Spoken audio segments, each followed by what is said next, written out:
Rights نہیں ہیں، وہ تو اپنے آپ پہ خود پابندی لگوا چکے ہیں، نہ ان کا انتخابی نشان انہوں نے چھوڑا ہے، نہ وہ پارٹی الیکشن کروا رہے ہیں، نہ وہ تنظیم کو متحرک کر رہے ہیں، وہ تو ضم ہو گئی ہے سنی اتحاد کونسل میں، تو کوئی اور بات کریں۔ سارے ممالک جو ہیں بس سفر کر رہے ہیں، اور وہ ترقی یافتہ ممالک کی طرف، پیچھے جو آسٹریلیا میں ہوا، جو کینیڈا میں ہوا، جو امریکہ میں ہوا، وہ بھی کسی سے ڈھکا چھپا نہیں۔ ڈیجیٹل میڈیا رائٹس اب آنے بہت ضروری ہے، اس لیے کہ دیکھیں اس میں کوئی دوسری رائے نہیں ہے کہ ہمارا جو پرنٹ میڈیا ہے وہ پچھلے 70 سال سے ریگولیٹڈ تھا، اس کی کوئی حدود و قیود ہوتی ہے کہ آپ ظاہر ہے آپ نے کبھی کسی اخبار میں یہ نہیں دیکھا کہ کسی شخص کو غلیظ گالی لکھ دی جائے اس کے بارے میں۔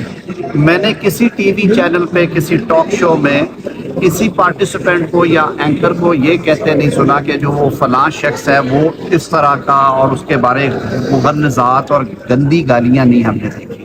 لیکن کیا یہ سوشل میڈیا پلیٹ فارمز پہ، کیا یہ جو ایپس ہیں ان کے اوپر یہ نہیں ہو رہا؟ جتنی غلیظ، فحش، گھٹیا اور گھناؤنی زبان استعمال کی جاتی ہے، کیا آپ سمجھتے ہیں کہ اس پہ کسی قسم کی کوئی قدغن نہیں ہونی چاہیے؟ ہمارا آئین کہتا ہے آرٹیکل 19 میں بھی، جو رائٹ ٹو انفارمیشن ہے وہ فنڈامنٹل رائٹ ہے، لیکن وہ بھی سبجیکٹ ٹو لا ہے۔ کسی کو اظہار آزادی رائے کے حق کو مس یوز کرنا جو ہے وہ نہیں ہونا چاہیے، کہ آپ کے پاس کوئی اختیار نہیں ہے کہ آپ کسی پہ ایسا فتویٰ لگائیں جو کہ حقیقت پہ مبنی نہیں ہے۔ ایسا جو قانون بننے جا رہا ہے اس کا ماضی سے اطلاق کیا جائے گا، یا جو آرڈیننس آئے ہیں اس والے سر جو 2 آرڈیننس آئے ہیں؟ ایک منٹ میں عبد الرحمان کے سوال کا جواب دوں اگر اجازت ہو؟ انہوں نے پہلے آپ سے سوال کیا ہے۔ دیکھیں ابھی تو قانون ایک کابینہ میں ایک ان پرنسپل اپروول کے لیے ایک بل آیا، جسے وزیر اعظم صاحب نے رانا ثناء اللہ صاحب کی سربراہی میں ایک کمیٹی قائم کی کہ پہلے جو پارلیمان میں ہماری حلیف جماعتیں ہیں اور مسلم لیگ نون کے جو ہمارے قانونی اذہان ہیں وہ اس کو ایگزامن کریں کہ آیا وہ آئین میں جو گارنٹیز ہیں ان کے عین مطابق ہے، کوئی ایسی وائلیٹو چیز تو نہیں ہے۔ وہی کمیٹی سٹیک ہولڈر سے بھی کرے گی۔ ویسے پہلے منسٹری آف آئی ٹی نے سٹیک ہولڈر سے مشاورت کی، شذا خواجہ صاحبہ بڑی اہل وزیر ہیں اور بہت محنت کرتی ہیں۔ وہ بل جب آئے گا فلور پہ ڈیبیٹ ہوگا، اس کے مزید نکات آپ کے سامنے آئیں گے۔ جو کوئی کرمنل ایکشنز ہوں گے وہ ماضی سے اطلاق نہیں ہوتا، آپ کو بھی پتہ ہے اس بات کا، ہمارے آئین میں اس پہ قدغن ہے۔ باقی پروسیجرل چیزیں کچھ ہوتی ہیں، کچھ میٹرز ٹرانسفر ہونے ہیں، وہ ہو جائیں گے تو انشاءاللہ اس کو ہم بڑا بیلنس آؤٹ کر کے لا رہے ہیں۔ اس میں سوشل میڈیا پلیٹ فارم سے کوئی 1.5 سال سے میٹنگز چل رہی تھی، وہ بھی شامل ہیں، جیسے میٹا ہے، گوگل ہے، ٹک ٹاک ہے، ان ساروں سے۔ اور جو ہمارے ریجن میں قوانین رائج ہیں، بھارت میں، بنگلہ دیش میں، سری لنکا میں، مڈل ایسٹ میں، ان کو بھی سامنے رکھا گیا۔ کوئی وہ ایسی خوفناکی نہیں ہے اس میں، چیزوں کو بہتر کرنے کے لیے۔ آپ نے کہا کہ آئے ہیں، کیا ضرورت پیش آئی کہ آپ نے جو ریمانڈ تھا اس کو 14 سے 40 دن پر لے گئے؟ دوسرا جو ٹرائبونلز کا جو نیا آرڈیننس آیا تو کیا ضرورت پیش آئی؟ کیا آپ کو جو حاضر سروس ججز ہیں ان پر اعتبار نہیں رہا؟ پہلی بات آپ نے کہا کہ ریمانڈ والا، دیکھیں قانون سٹیگننٹ چیز نہیں ہے۔ ہم ہی نے کہا کہ 90 دن سے 14 کر کے دیکھا جائے کہ آیا جو باقی آرڈنری لاز کے تحت تفتیشیں ہوتی ہیں یہ تفتیشیں ممکن ہیں۔ اس کے بعد نیب کی طرف سے بہت زیادہ بار کہا گیا کہ یہ وائٹ کالر کرائم ہے، اس میں لیئرنگ ہوتی ہے، اس میں بڑے مسائل ہیں۔ انہوں نے 60 ڈیز کی پہلے ریکویسٹ کی تھی، اس کو 30 دن پہ اکتفا ہوا اور 30 دن کے بارے میں قانون بنایا گیا، لیکن وہ انفارچونیٹلی مین وائل اسمبلی جو ہے وہ تحلیل ہو گئی اور وہ آرڈیننس جو ہے وہ لیپس کر گیا۔ اس کی پھر ایکسٹینشن ہوئی اور وہ ٹائم اس کا ختم ہوا۔ اب جب نئی اسمبلی آئی ہے تو ہمارے ذہن میں تھا کہ اس پہ دیکھا جائے اور اس کو کیا جائے کہ درمیان میں کوئی ایسی صورت ہے کہ جہاں پہ چیزیں بہتر ہو سکیں۔ نیب کی طرف سے بارہا یہ لکھے ہوئے ان کے خطوط تھے کہ جی ہمیں بڑی ڈیفیکلٹیز آتی ہیں، آپ اس کو 60 ڈیز پہ کنسیڈر کریں۔ تو پھر گورنمنٹ نے ریسٹرینٹ ایکسرسائز کیا ہے، وہ پوری بات نہیں مانی، اسے 40 ڈیز پہ کیا۔ اب آپ نے کہا کہ ٹریبیونلز کے بارے میں یہ کیوں ہوا ہے؟